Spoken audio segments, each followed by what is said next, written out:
Hong Kong, a land of visual enchantment and rich contradictions. It can vibrate with energy and yet gaze imperiously down. The Hong Kong story begins with the early settlers, the fishermen and farmers who came to these beautiful islands and bays more than 800 years ago.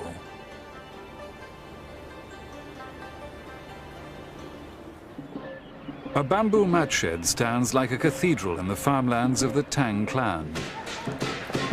Every 10 years, clan members gather in Hong Kong to publicly worship their ancestors. They come from around the world to share in the ancient traditions of the clan, to worship the gods in the quest for peace and prosperity, and to clear the valley of troublesome ghosts. Elders of the clan welcome members with the respect due to all true descendants of Hong Kong's early settlers. As Chinese, we feel we have to honor our lineage and trace our roots to remember our ancestor. This is a Chinese custom. It is taught to each and every descendant of our clan.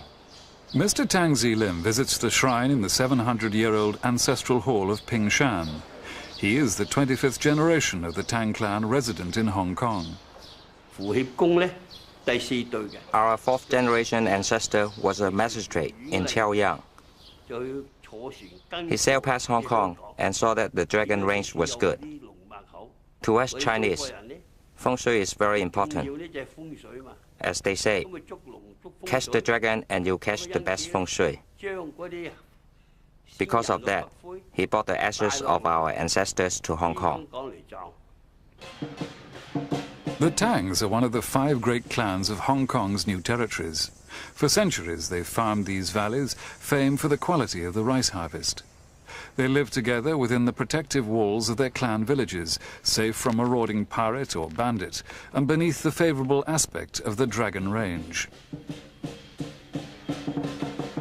In Hong Kong today, rice farming is a thing of the past, but William Tang still carries out filial obligations. We still have this tradition, and it's wonderful to keep it and to respect it. Myself, I'm a fashion designer. I live in the most modern side of the world, but still I would come back and respect that. And I think it's great, to give both. I don't see why you have to give it up just because we are moving into modern time. Hong Kong's islands and bays have been home to tanker and hoklo boat people for hundreds of years. The shrimp and prawn fishing grounds have sustained many generations of floating families. The majority of local fishermen have finally moved ashore. Today, in the village of Tai O, preparations take place for the Dragon Boat Festival. The sea temples are first to be visited.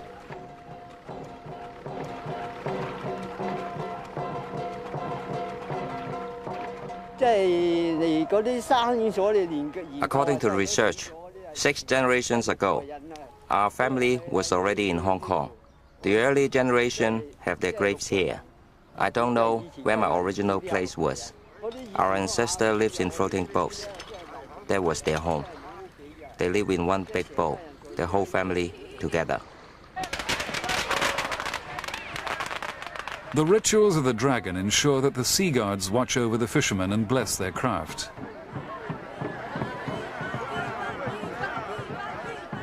The race between rival dragons reaches back into history when dangerous pirates and buccaneers preyed upon the graceful fishing junks of the South China Seas.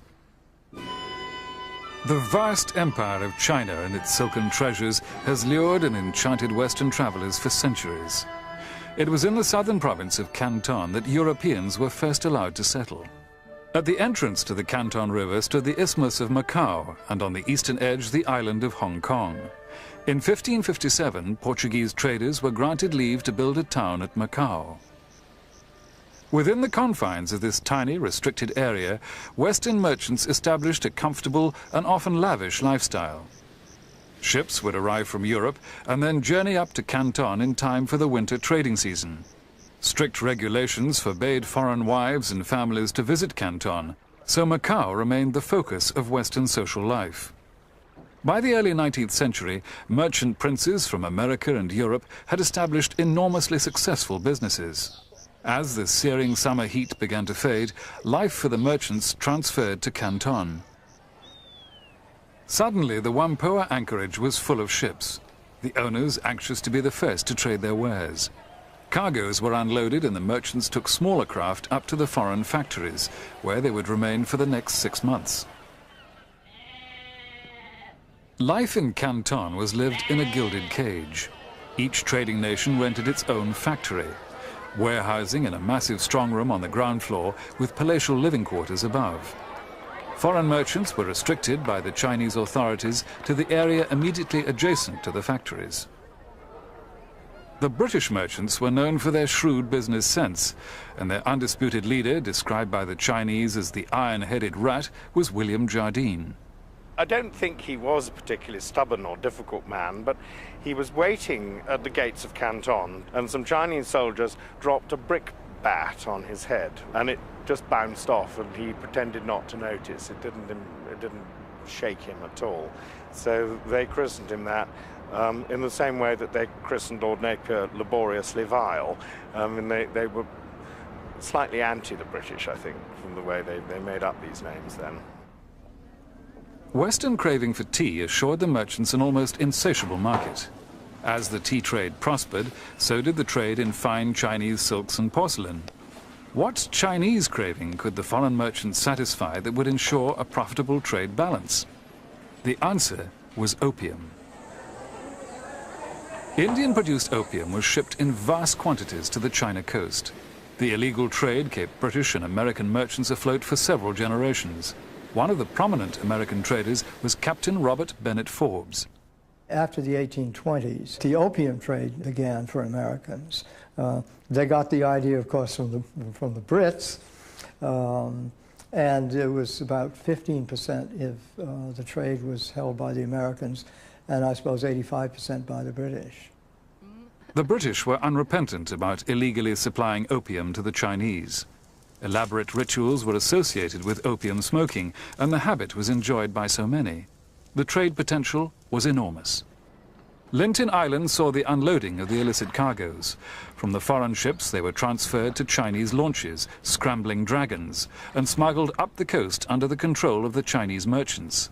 Their trade was highly profitable. Hauqua was generally acknowledged as the richest merchant in the world, and he had probably upwards of $26 million. He was known worldwide. In fact, he ended up, there was an effigy of him in Madame Tussauds waxworks. The Cantonese merchants lived in fabulous style. But the anti-opium debate was growing. In 1838, the emperor dispatched Commissioner Lin Jie-shu to Canton to suppress the illicit trade. He ordered the British merchants, traders, opium traders, to sign in a document and pledged not to do opium trade again. The ensuing destruction of more than 20,000 chests and the detention of the foreign community resulted in war.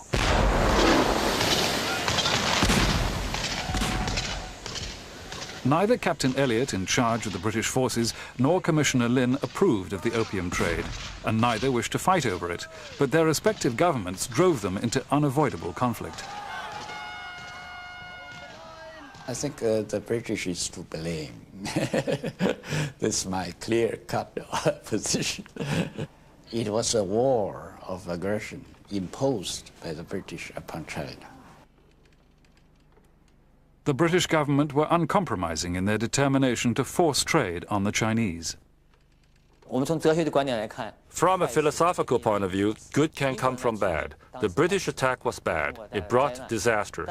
The good thing was the more progressive and patriotic Chinese began to ask why China had been defeated, and they wanted to adopt the best in Western ideas to reverse the backwardness of their country.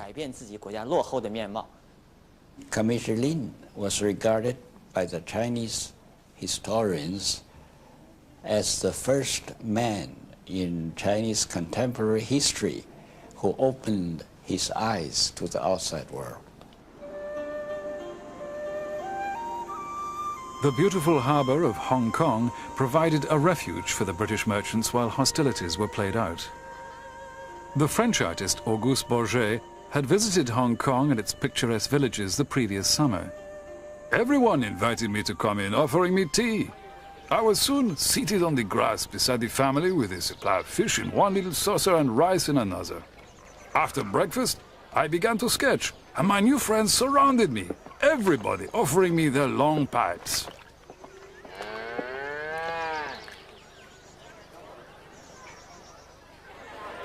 January the 26th, 1841, the British Navy took possession of Hong Kong Island.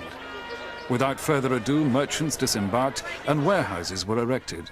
Skilled local stonecutters were immediately engaged, and 7,000 laborers arrived from China within 6 months. The semblance of a town was soon apparent, but without formal plan or design. Typhoons ravaged the fledgling colony in its first summer. The first homes of the merchant princes began to appear, but nearby swamps and the humid atmosphere brought with them deadly fevers. The Happy Valley, last resting place of the colonial dead. Piracy was an added threat to life and trade. Rivalry was no less a threat. Jardine Matheson, from their splendid offices, devised ingenious methods of outsmarting the competition. They had a system of flags, a coded system of some sort, which the returning clippers would sort of run up a message, which was relayed by a guy at the top of Jardine's lookout with a telescope. It was relayed down to the office. And, you know, it might say tea down to 4 shillings a case or something, and then they would obviously sell lots of tea before anyone else knew what was happening. The first of the unequal treaties between Britain and China was signed in 1842. Hong Kong Island was ceded to Britain in perpetuity. The British government had appeased their merchants. The Chinese felt a sense of moral injustice. On the shores of Hong Kong, the burgeoning town kept growing. British Indian regiments regularly served as the military garrison here. From these early days, Indians have continued to live and prosper in Hong Kong and make it their home. For the boat girls who ferried the Europeans from ship to shore, it was already their home. They offered help to the newly arrived young traders by washing and mending their clothes. Close relationships often blossomed, and a new Eurasian community was spawned, later to play a vital role in Hong Kong's success. Colonial social life began to develop with the arrival of the European ladies. Drastic changes are taking place in the way of life in Hong Kong. People are beginning to pursue luxury. Despite the discomfort of heat and humidity, the ladies organized a calendar of events to rival any colonial outpost.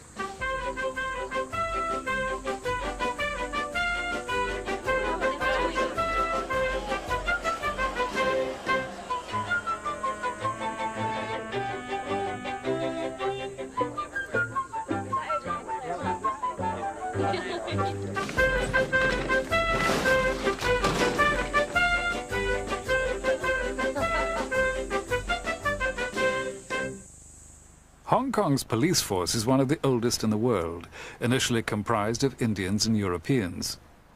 The main concern of the British government in Hong Kong was to maintain law and order so that Hong Kong remains a very viable entrepot port.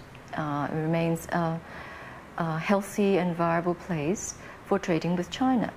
The Chinese came here, made their fortunes or even just for a bowl of rice, and they just keep out of each other's hair. And I think the Chinese population was quite happy that things stayed that way.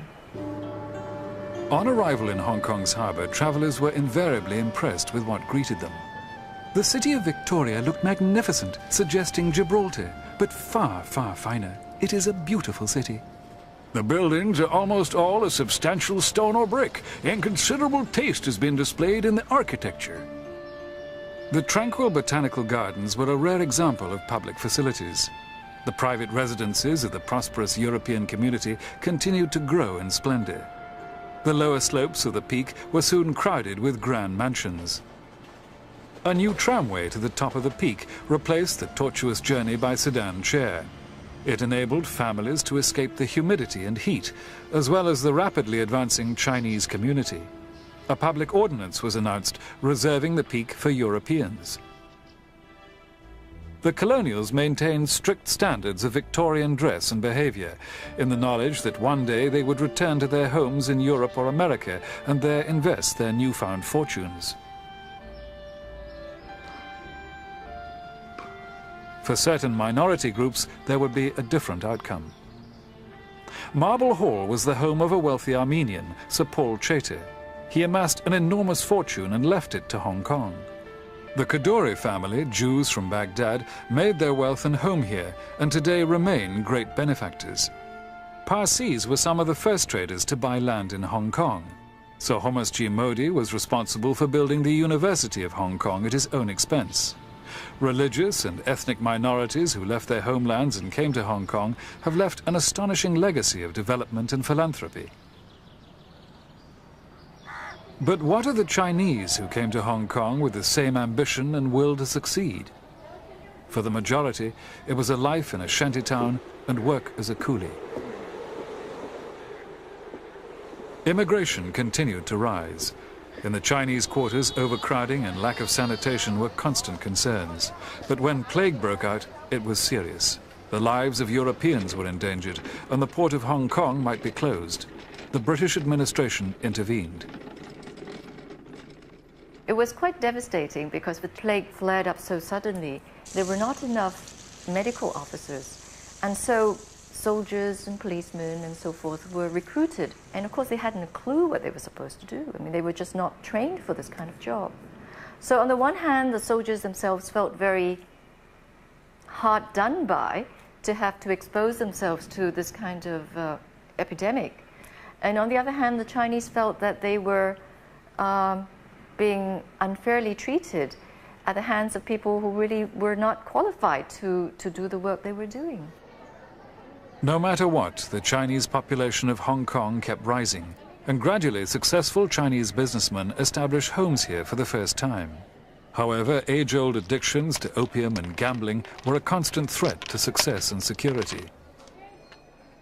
My great-grandfather lost several shops and houses in a Pai Gao game overnight. And as usual with rich Chinese in those days, he was an opium addict, but other than his opium addiction, he was fond of gambling. And it was the gambling in him and in my grandfather which brought down the family fortune. Unlike China, Hong Kong had no scholar class who would have assumed natural leadership of the community. This left the Chinese merchants to undertake the role of local elite. The governor encouraged them to establish a Chinese hospital to provide care for the destitute.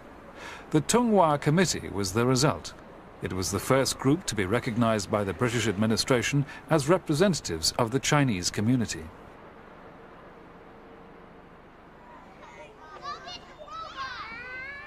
Both British and Chinese were now aware that there was a serious need for education in the English language for the sons of the new elite. The central government school, later named Queen's College, provided the answer. It had the full support of prominent businessmen, both Chinese and Eurasian. The golden wedding party of Sir Robert Ho Tung attracted Hong Kong's high society. Sir Robert, a Eurasian, began life as comprador or chief agent to Jardine Matheson. An immense fortune followed, together with 4 houses on the Peak. I had so many compradors in my family. They were sitting on top of the world. The Eurasians have the advantage of a better command of English, and therefore they were normally chosen as compradors. And being compradors, you have great opportunities of making millions of dollars. Foreign merchant houses, banks and institutions all needed compradors to act as their agent, negotiator and chief of Chinese staff. My father was a prominent member of society. He was a banker. He was a comprador. And there was a lot of entertainment. It was a family that was quite close, despite the fact that there were 12 of us. And our house was so big that the lawn was so large that we used to fly kites there, ride our bikes on it. We had a Chinese drawing room, which was of all Chinese furniture, including opium diamonds and so on.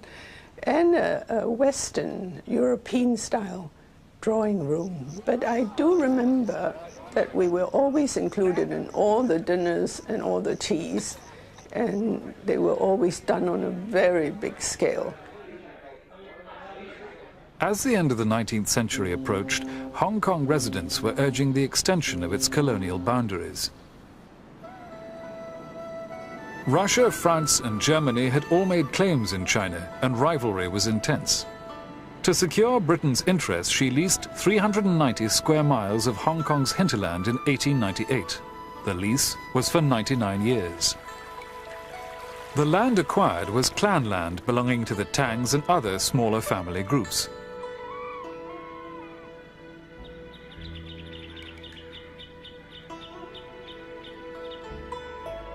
The treaty was signed in Beijing. The landowners of the new territories were never consulted.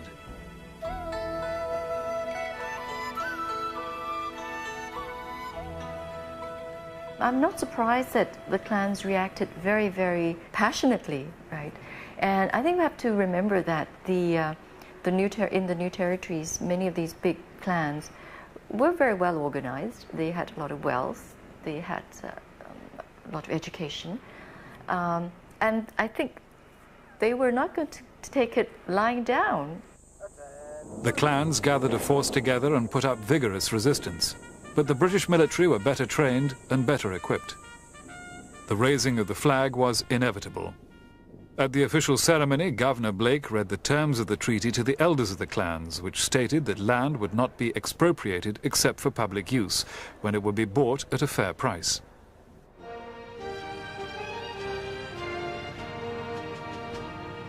Hong Kong continued to see administrative and economic development in the early 20th century. But the aftermath of the First World War brought many changes. Britain no longer had a virtual monopoly of the Far Eastern trade.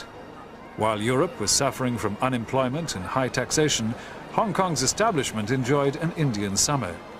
In spite of the heat, ceremonial parades continued for visiting dignitaries. In China, revolution had overthrown the last Manchu emperor. The morality of imperialism was subject to question.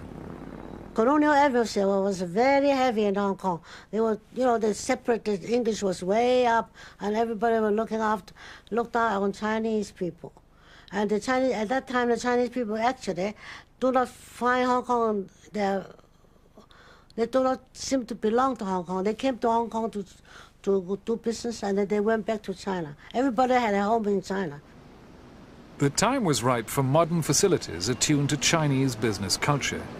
The Bank of East Asia was founded by a group of highly educated young Chinese men, one of whom was Li Jiefeng. Well, my grandfather told me that when he was a young man, he experienced difficulty in getting bank loans or bank financing when he started his business as a trader and also a ship owner. And he, together with a group of friends, decided to form this bank.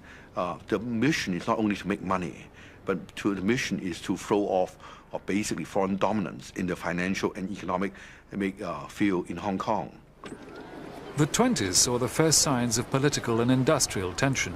Strikes and boycotts inspired by the new revolutionaries in China brought Hong Kong to its knees. At the last moment, the boycott was called off and the port of Hong Kong was saved. It was a trading post of considerable importance, but at the same time, life was very insular. It was not international to the extent of Shanghai. Positioned at the mouth of the Yangtze River, Shanghai was the gateway to central China.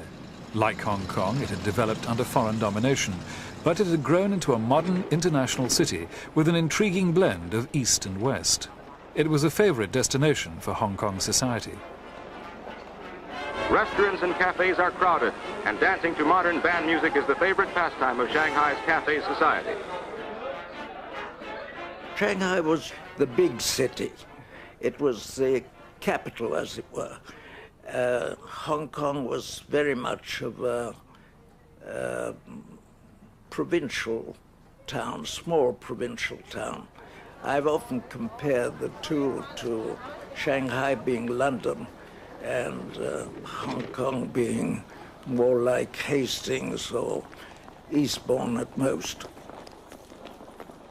The businessmen in Hong Kong did most of their business in the morning, dictated their letters, and then they went off to the Hong Kong club and had several gin and tonics, more than several sometimes, and afterwards they'd lie in long deck chairs or rattan chairs on the veranda, sleep it off, and go back in the afternoon and sign all their letters. And I think that was their day's work. We had a very, very nice bungalow at North Point, which was country in those days, and a lovely sandy beach all along, and mat sheds if you wanted to go swimming. And then we had this priceless donkey, and we used to ride the donkey on the main road, much to the, I suppose, the anger or, I suppose, amusement of the tram drivers. They used to stamp their feet on the bell for the donkey to get out of the way.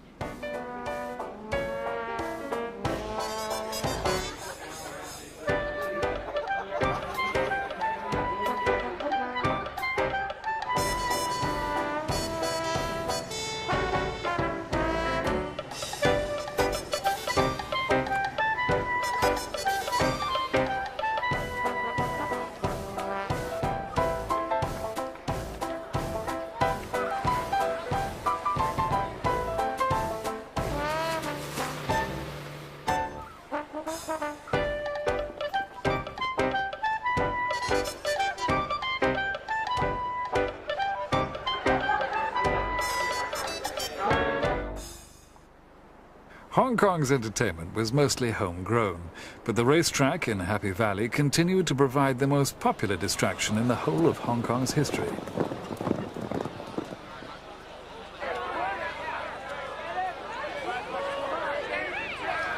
Fortunes might be won or lost, but in the 1930s the stock markets wiped out more than just the racegoers. All my father, my uncles, they all went bankrupt. They all went bankrupt.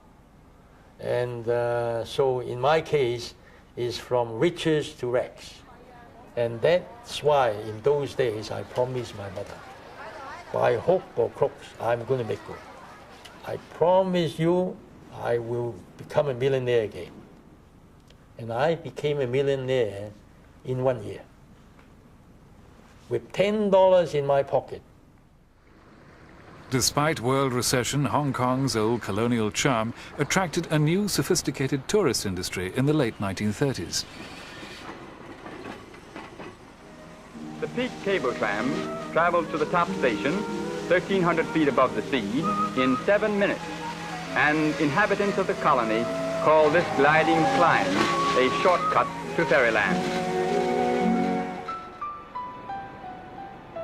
Hong Kong's magnificent harbour was always the first sight that greeted the new arrivals. The tourists came in splendid cruise ships from Europe, and from America came a new form of luxury travel, the China Clippers. The Pan-American flying boats were pulled up to the quay. At Kai Tak Airport came the first Imperial Airways flights from England, a mere 11 days' journey. But as tourists explored the sights, the ominous shape of war loomed in the harbour. Japan had bombed Shanghai, and refugees were already pouring into Hong Kong. Tea dances at the Repulse Bay Lido were drawing to a close.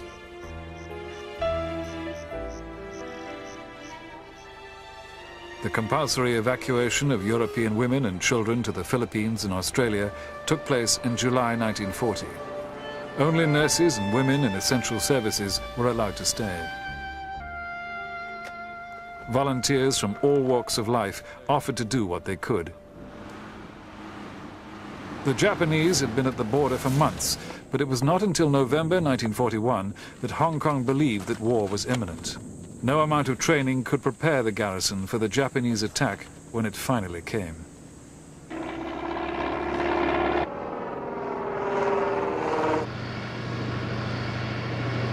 7:30 a.m. on December 8th. Our house had a very clear view of Kai Tak Airport, and I can remember vividly seeing the Japanese planes come over Kai Tak and wiping the place out in 5 minutes flat. and then turning on the radio as to what was going on. But we were constantly assured by the government and by the authorities of nothing to be afraid of. This is not serious. The Japanese drove forward across the border and through the new territories within days. Despite heroic attempts by the troops involved, especially the local volunteers, the battle for Hong Kong lasted only 18 days. The surrender took place, I remember, on Christmas Day, 1941. A few days later, we could then go out. We walked back from town to Happy Valley and up the hill to the house, and all along the way on the slopes of the hills, I could see dead soldiers, some with their stomachs blown open and some dead for days. And it was such a shock to us because we never expected to see a battleground on the way back to our home. All surviving British, military and civilian, together with their allies, were rounded up and escorted to prison camp, where they would remain for the next 3.5 years. The main interest there was to get food, whatever way. Our ration was 4 ounces of rice for breakfast in the morning. The next meal was at about 7 o'clock in the evening. It was another 4 ounces of rice and a teaspoonful of beans. Now and again, the Japanese got a brainstorm, and things like partridges would come in, but that was only because the cold storage had been bombed by the Americans, and they didn't know what to do with the partridges. My father came out to Hong Kong in 1903, so he stayed and he got caught here, and we heard from him sort of at the very beginning of the captivity, but towards the end we heard nothing, so we naturally assumed the worst. Finally, I opened a newspaper on the tram going home, and there was this picture of my father in the internment camp with his homemade lathe, making wedding rings out of 10-cent coins and dollar coins or whatever he could find for the young ladies in the camp. Life on the outside was equally hard for many. The fishermen of Tai O will never forget those years. During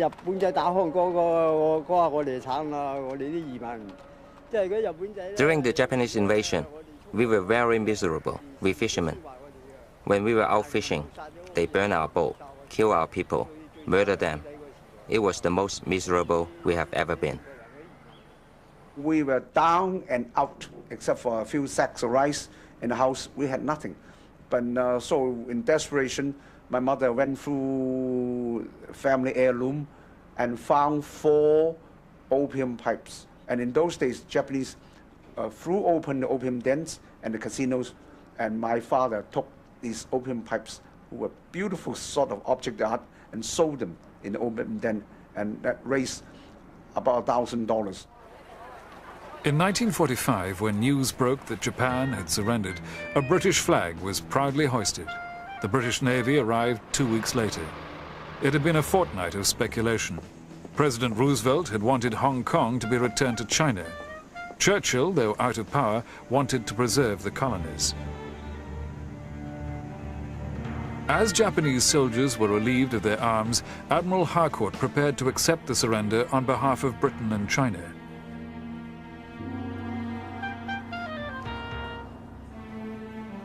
General Okada signed the document on behalf of Japan and surrendered his sword. In the streets of Hong Kong, it was time for celebration.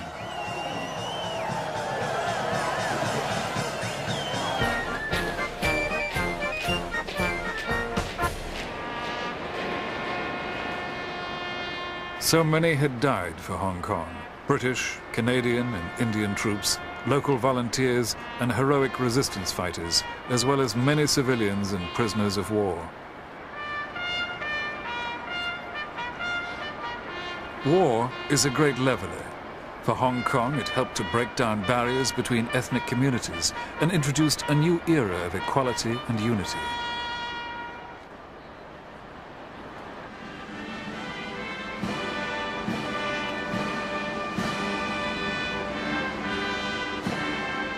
In the years since 1945, Hong Kong has grown dramatically.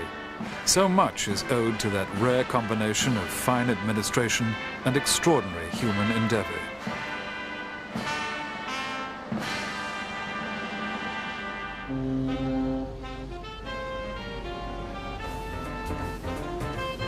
With the war behind them, the people of Hong Kong set about rebuilding the colony. Problems were monumental, but not insuperable. Food was imported, transport started to move again, and people began to return to the colony.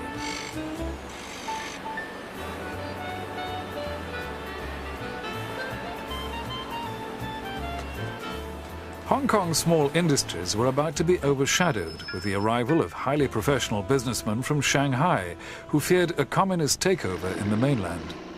I was running the storage department in Kowloon Wharf, and my head clerk said, there's a Shanghai gentleman who would like to see you. And he came and he said, well, I intend to start a spinning factory. And I looked surprised and I said, but there's no water, there's no labor. He said, well, water doesn't really matter for spinning. But labor will bring it with us. Shanghai's industrialists changed Hong Kong from a successful trading post to a sophisticated manufacturing center.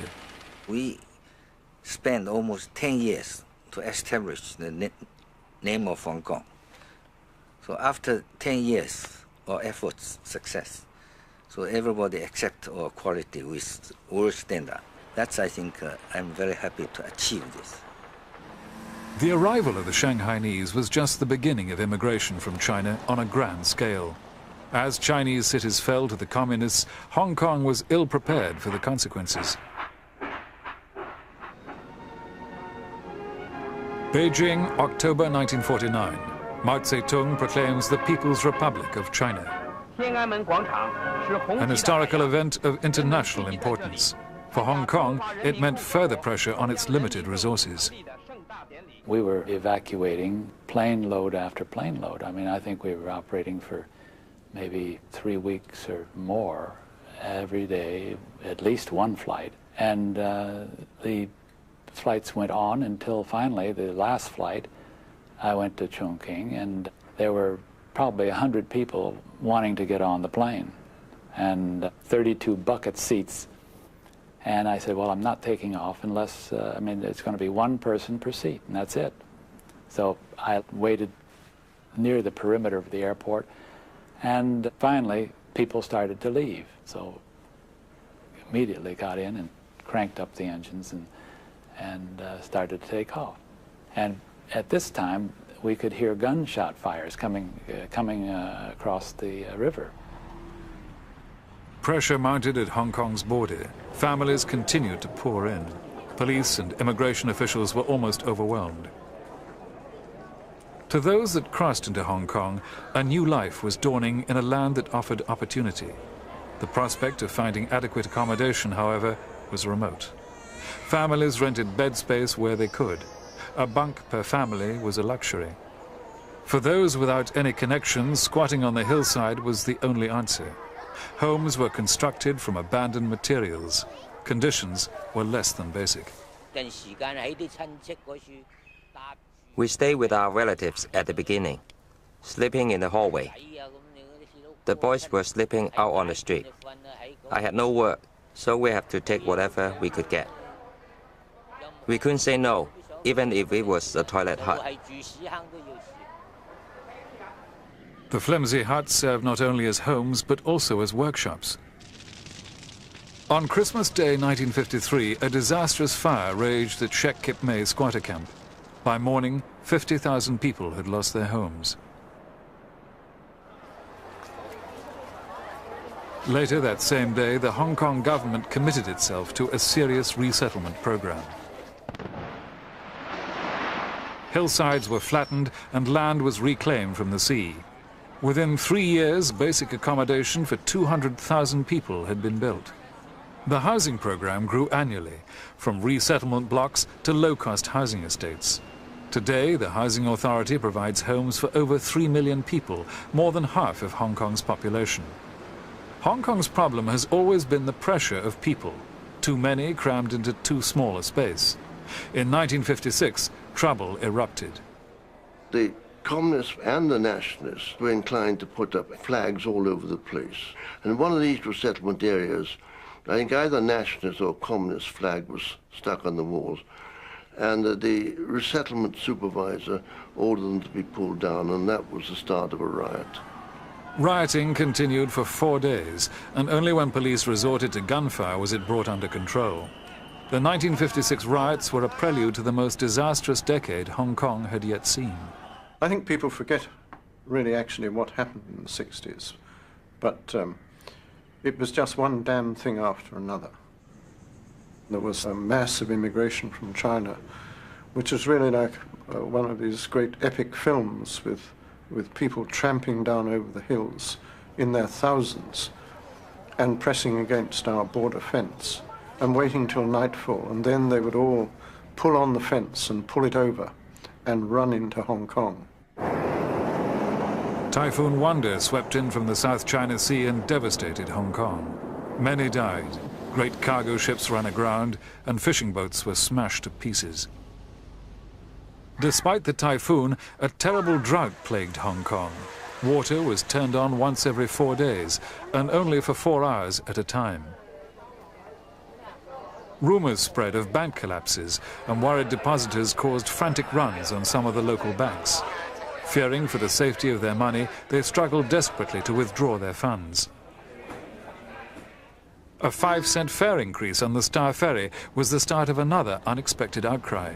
It was an unpopular move. Our timing was lousy with hindsight, but it seemed such a tiny amount to put on the fare. But anyway, as events turned out, it was not very popular at all. Rioting raged for nights. Looting and arson were expressions of social deprivation, but the damage was soon overshadowed by events in China. Mao's Cultural Revolution had stirred the political hearts of China's youth.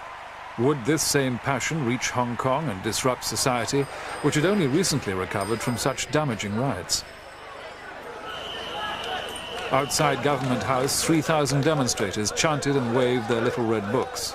What started as orderly protest led to a frightening summer of random bombings.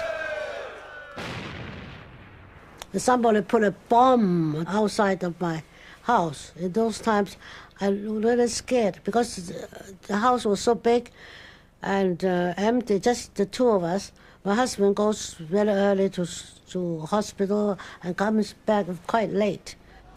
The disturbances were the finest hour of the Hong Kong police. By the end of the year, the troubles were all but over. It was time to look forward. Hong Kong's assets has always been its people, and the people of Hong Kong is well known to be resilient. Throughout the centuries, they learned to roll the punches, and even when they're down and out, they never lose hope. They rise again and come again and fight another day. From toy manufacturing to electrical goods, the people of Hong Kong emerged as an industrial force to be reckoned with. Local entrepreneurs grabbed every opportunity that presented itself, and rags to riches stories were commonplace. It was a golden age for Hong Kong. The people were hard-working, capable, and adaptable. As the world moved into the electronic age, Hong Kong was ahead of the game.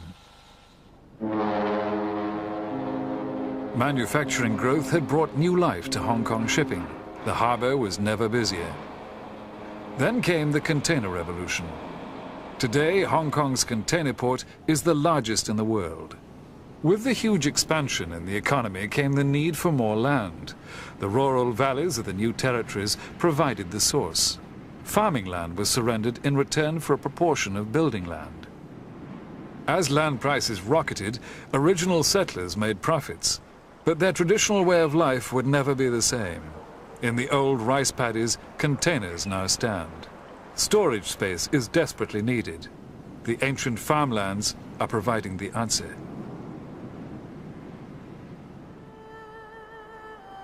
In the hills, villages suffered a different fate. Their small rice crops couldn't compete with cheap bulk imports. Access to market was a long walk over the hills. It was time to go. All original settlers were eligible for British passports.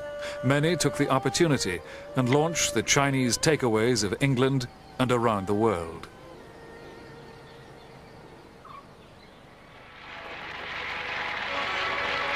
Events in Beijing in 1978 gave Hong Kong one of the greatest opportunities in its history. Deng Xiaoping announced China's open door policy. Hong Kong, in a way, is very lucky. Strategically, we position right outside the doorstep of China. It's like, and in '78, they declared the market open. They say we're going to have open market. It's like Herald sale. And we're right outside the door doing business there. And people rushing in, and obviously we won the early birds, and we pick up some of the goodies. The signing ceremony of a nuclear power station was the beginning of many joint ventures between China and Hong Kong. China, with 1/4 of the world's population, represents an enormous potential. Not only is our location a fortunate one, but the timing is extremely important. And I believe in the next century, particularly, China will be a superpower and have a great role to play. And if we can assist in that, well, that's exactly why we're here. In 1982, Mrs. Thatcher made her historic visit to Beijing to open negotiations regarding the end of the lease. Her fall on the steps was considered a bad omen.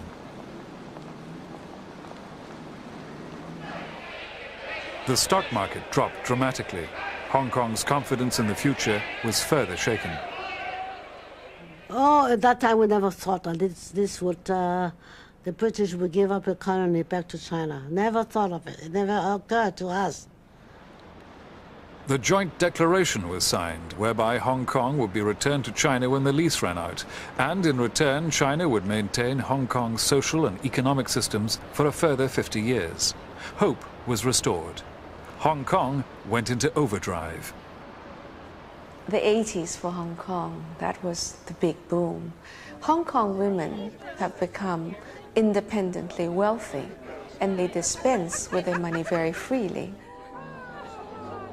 Joyce Ma has brought international style and fashion to Hong Kong's women, and the economic miracle has allowed them to indulge themselves. Chinese women are very extravagant with themselves, especially in clothing.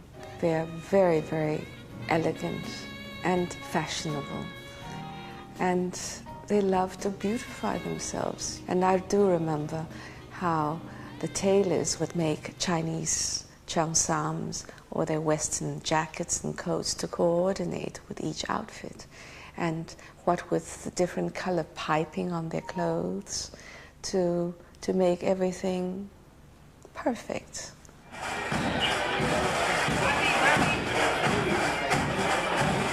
The Indian community celebrates the golden wedding of one of their leaders. The Harilela family arrived in Hong Kong having lost everything in the 1930s depression.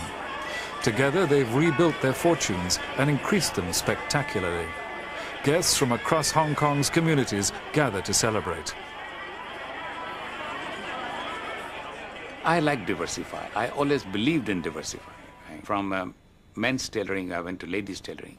From ladies' tailoring, I went to real estate. From real estate to hotels. From hotels to finance. And then now we are in high tech. This place is so tiny, and yet you find so many multimillionaires all over the place. It's because there's a special dynamic character about Hong Kong people. Hong Kong's population has always been on the move. People have been coming and going since the days of the early settlers. Opportunities abound here for those that have the energy and the commitment. There's little time for people to stop and reflect. The events that took place in Tiananmen Square on June the 4th, 1989, threw Hong Kong into an unprecedented turmoil of emotion. Statue Square became a shrine. Thousands of people came to lay wreaths and pay their respects.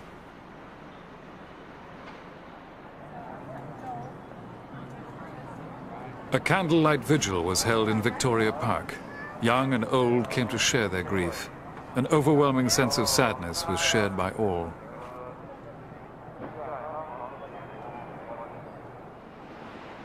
Despite their feelings, Hong Kong's people got on with their business and tried to look forward. Hong Kong is a very fair and very equal society. You know, if you work hard, anyone can set up a business.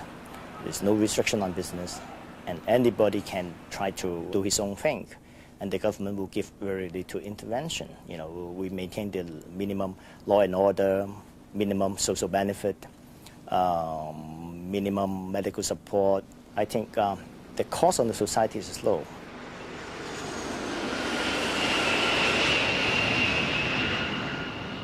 On an open rooftop, Mrs. Wong prepares her family's meal. Her husband is the building's caretaker. They're living in one room with their 5 children. There's no water, no drain, and no bathroom. But her children study hard and have ambitions to be doctors, policemen, or businesswomen.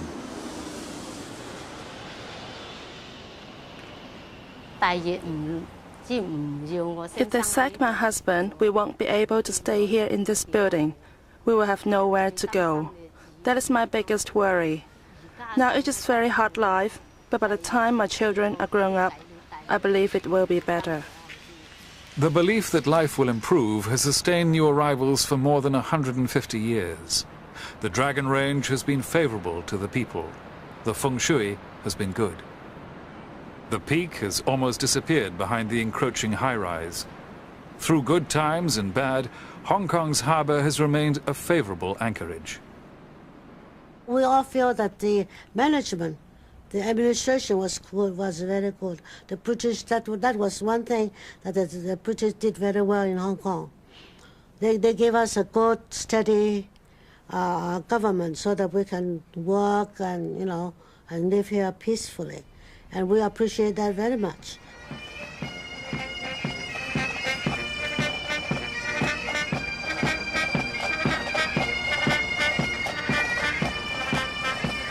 Since the days of the early settlers and the start of the Hong Kong story, many people have made this their home. Whether a British colony or a southern region of China, Hong Kong will never cease to be full of surprises. Everyone has got to work out their own philosophy over Hong Kong. Hong Kong is a place which grows on you, or you hate it from the time you come here. If China sincerely wanted to let Hong Kong govern itself as part of the one country, two systems, we would be really in for a wonderful next century. Ever since the signing of the Joint Declaration in '84, we had decided we are for Hong Kong. Well, I'll stay on and see what happens here. As far as property is concerned, I've been told I should sell, but I don't see why I should. What do I do if I sell? I have confidence. I trust the Peking government. I've always felt that the Chinese have everything to gain to have a very smooth takeover, and I am confident that that's the way it's going to turn out.